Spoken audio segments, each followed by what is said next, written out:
के बाद आईएएफ का आक्रमण शुरू। युद्धाभ्यास में शामिल राफेल और Sukhoi 30S।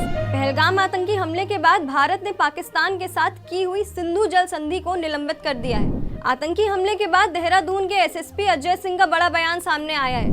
CM Omar Abdullah ने श्रीनगर में बुलाई ऑल पार्टी मीटिंग। आतंकियों से बंदूक छीनने की कोशिश में कश्मीरी आदिल हुसैन ने गंवाई अपनी जान। नमस्कार, आप देख रहे हैं punjabkesari.com और मैं आस्था अवस्थी आपके साथ। चलिए रुक करते हैं जम्मू कश्मीर की कुछ बड़ी खबरों की ओर। आतंकी हमले के बाद भारतीय वायुसेना ने बड़ा युद्धाभ्यास शुरू कर दिया है। वायुसेना द्वारा किए जा रहे इस युद्धाभ्यास का नाम आक्रमण रखा गया है। इस युद्धाभ्यास में वायुसेना का राफेल और सुखोई 30S लड़ाकू विमान शामिल है। पहलगाम आतंकी हमले के बाद भारत ने पाकिस्तान के साथ की हुई सिंधु जल संधि को निलंबित कर दिया है। अब इससे जुड़े मामले में भारत पाकिस्तान के साथ कोई जानकारी साझा नहीं करेगा और ना ही किसी बैठक में शामिल होगा। सिंधु जल संधि निलंबित होने के बाद चेनाब नदी पर बनी बगलीहार जल विद्युत परियोजना की तस्वीरें सामने आई हैं। यह फैसला पीएम मोदी की अध्यक्षता में हुई कैबिनेट मीटिंग की बैठक में लिया गया। पहलगाम में जो ये आतंकवादियों ने ये घिनौनी हरकत की है, हम इसका कंडम करते हैं। साथ में जो हमारे टूरिस्ट जिनकी इतनी 27 जानें जाया गई है, हमें बहुत अफसोस है। साथ में जो इंडियन गवर्नमेंट ने जो इंडस वाटर ट्रीटी पे जो एक्शन लिया है, बहुत अच्छा एक्शन लिया है। एक साइड हम यहाँ पे अपना पानी दें उनको, दूसरी साइड वो हमारा खून बहाएं, दोनों चीजें साथ में नहीं हो सकती।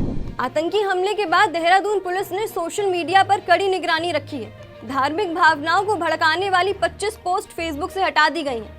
एसएसपी अजय सिंह ने लोगों को शांति बनाए रखने और भड़काऊ पोस्ट से बचने की अपील की है। उन्होंने अपने बयान में बताया कि पहलगाम का जो संवेदनशील प्रकरण था, उसे देखते हुए पुलिस को हाई अलर्ट पर रखा गया है और सोशल मीडिया प्लेटफॉर्म की मॉनिटरिंग भी की जा रही है। देखिए, पहलगाम की जो संवेदनशील प्रकरण था, इसको देखते हुए हाई अलर्ट पर पुलिस को रखा गया है। साथ ही साथ कुछ सोशल मीडिया प्लेटफॉर्म्स पे कुछ कमेंट्स ऐसे आए थे, उस कमेंट्स की जब मॉनिटरिंग की गई तो काफी सारी ऐसी पोस्ट को जो है लोगों द्वारा डिलीट कर दिया गया। जो एक पोस्ट ऐसी पाई गई थी जो डायरेक्टली हेट स्पीच के उसमें आ रही थी, जो सांप्रदायिक भावनाओं को भड़काने में आ रही थी, उसमें मुकदमा दर्ज कर लिया गया, वो पोस्ट डिलीट हो गई है। ये कहना कि किसी इंडिविजुअल छात्र को या किसी को कहीं कोई हैरेस किया गया, ऐसा कहीं भी प्रकाश नहीं आया। सीएम उमर अब्दुल्ला ने श्रीनगर में सर्वदलीय बैठक की। इस बैठक में जम्मू कश्मीर की सभी पार्टी के नेता शामिल हुए। बैठक के बाद नेताओं ने हमले की निंदा की। जम्मू कश्मीर की क्या जिम्मेदारियां बनती है, जम्मू कश्मीर की गवर्नमेंट की क्या जिम्मेदारियां बनती है, उस पर बात हुई।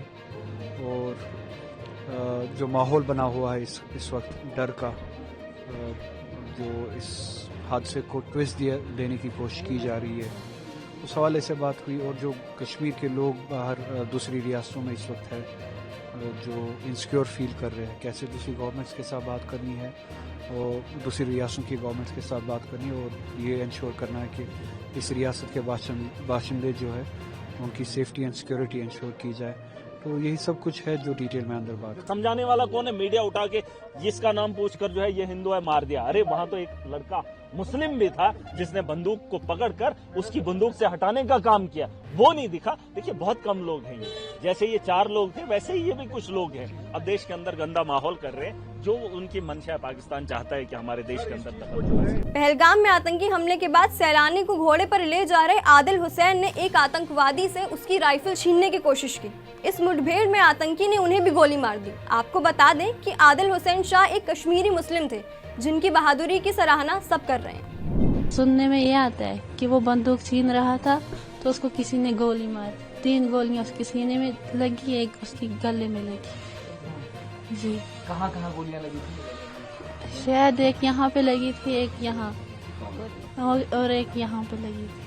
3 गोलियां लगी थी। तो ये थी जम्मू कश्मीर की कुछ खबरें। ऐसी तमाम खबरों से जुड़े रहने के लिए देखते रहिए punjabkesari.com।